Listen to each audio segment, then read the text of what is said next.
Assalamualaikum warahmatullahi wabarakatuh. Perkenalkan, saya Syahrani Riol Haq Ramadhani dengan ujung NIM 068 dari kelas L2, jurusan Ilmu Kelautan Fakultas MIPA. Di sini saya akan menjelaskan tentang materi dari praktikum survei dan pemetaan, di mana materi tersebut dari video saya ini akan dibahas tentang pembahasan dan juga bagian kesimpulan dan saran untuk praktikum survei dan pemetaan. Yang pertama-tama adalah bagian pembahasan. Itu ada 3 materi yang harus dibahas.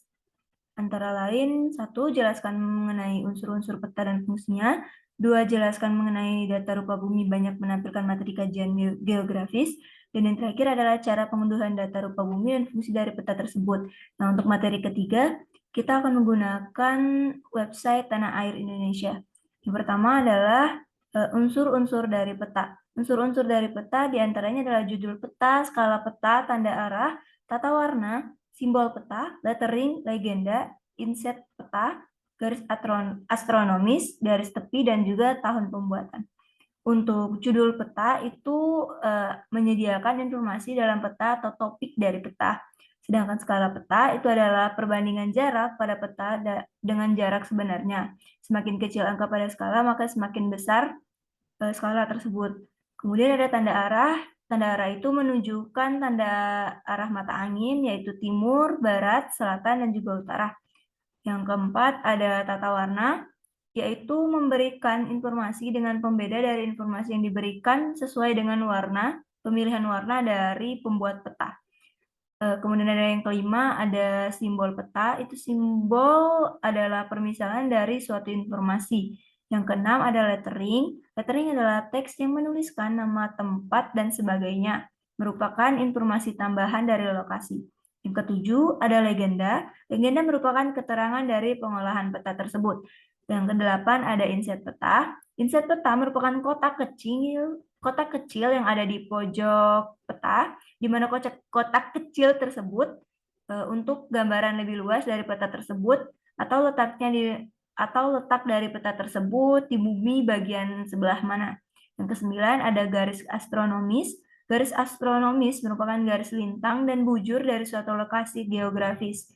Yang ke-10 ada garis tepi. Garis tepi ini merupakan garis pembatas yang mengelilingi peta, di mana garis tersebut membuat peta tampak rapi dan sebagai informasi tambahan.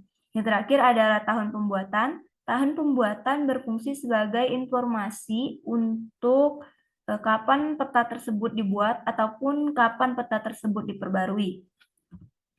Pembahasan yang kedua adalah peta rupa bumi dan materi geografis, di mana peta rupa bumi banyak menampilkan materi kajian geografis, fisikal dan sosial, ekonomi dan juga budaya, yang dapat dideskripsikan, dianalisis, dievaluasi, dan juga diinterpretasikan. Nah, peta ini tidak lain adalah informasi tentang permukaan bumi, namun peta juga dapat menggambarkan distribusi sosial ekonomi suatu masyarakat, seperti peta kependudukan, peta desa tertinggal, peta kepariwisataan, serta peta peninggalan sejarah, dan sebagainya. Nah, peta dapat dikatakan memuat atau mengandung data yang mengacu bumi atau georeference data, itu baik posisi atau sistem koordinat lintang dan bujur maupun informasi yang terkandung di dalamnya. Peta rupa bumi adalah peta yang menggambarkan semua unsur-unsur topografi yang nampak di permukaan bumi, baik unsur alam seperti sungai, garis pantai, danau, kehutanan, gunung, semak belukar, dan lain sebagainya, maupun unsur buatan manusia seperti adanya jalan, jembatan, permukiman, pelabuhan, batas-batas administrasi suatu wilayah. Nah, di samping data-data planimetris berupa unsur-unsur topografi yang telah saya bahas sebelumnya, ditampilkan pula data-data ketinggian seperti data titik tinggi dan data kontur dari topografi. Nah, peta-peta tematik atau thematic map itu secara khusus menampilkan distribusi keruangan juga atau spatial distribution. Nah, kenampakan seperti vegetasi, tanah, geomorfologi, geologi, dan juga sumber daya alam itu dibahas dalam pokok pembahasan tersebut. Oleh sebab itulah, peta rupa bumi dapat dijadikan media pembelajaran sebagai alat peraga, latar belakang, dan juga menjelaskan fenomena muka bumi untuk dideskripsikan, dianalisis, dievaluasi, dan juga diinterpretasikan dengan penggambaran yang telah saya sebutkan sebelumnya. Dan yang ketiga adalah pengunduhan data bumi dan juga fungsinya. Nah, untuk pengunduhan data bumi ini kita akan share screen menggunakan laptop saya ini, di mana kita akan mengakses website Tanah Air Indonesia. Nah, di sini saya telah membuka Google, kemudian kita ketik Tanah Air Indonesia. Di sini kita pilih yang INA Geoportal. Lalu kita pilih unduh data RBI per wilayah.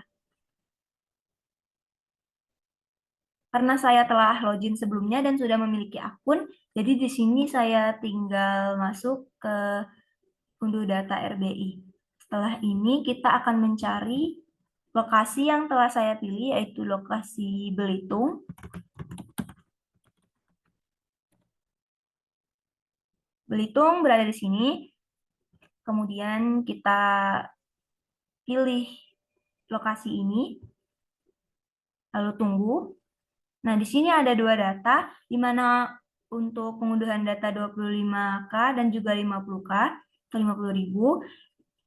Perbedaannya adalah jika pada 25K dan juga 50K itu terletak pada jumlah data dari resolusi tersebut. Nah, di sini saya akan memilih data 25K untuk penginputan data yang nantinya yang akan diambil adalah data administrasi. Kita tunggu pengunduhan tersebut. Nah, di sini telah selesai pengunduhan data, kemudian kita ekstrak data ini ke folder yang ingin kita simpan di mana tempatnya. Oke, sampai di sini pengunduhan data telah selesai. Saya akan menghentikan share screen saya. Kemudian, adapun fungsi dari pengunduhan data bumi tersebut adalah data RBI bumi yang telah saya pilih, yaitu daerah Belitung, di mana pengunduhan data ini berfungsi sebagai informasi dari daerah Belitung, atau kata lainnya adalah saya mengunduh data tentang daerah Belitung tersebut, dan data yang telah diunduh dapat saya gunakan pada pengelolaan lebih lanjut tentang data administrasi ataupun lainnya dari daerah Belitung pada aplikasi ArcMap.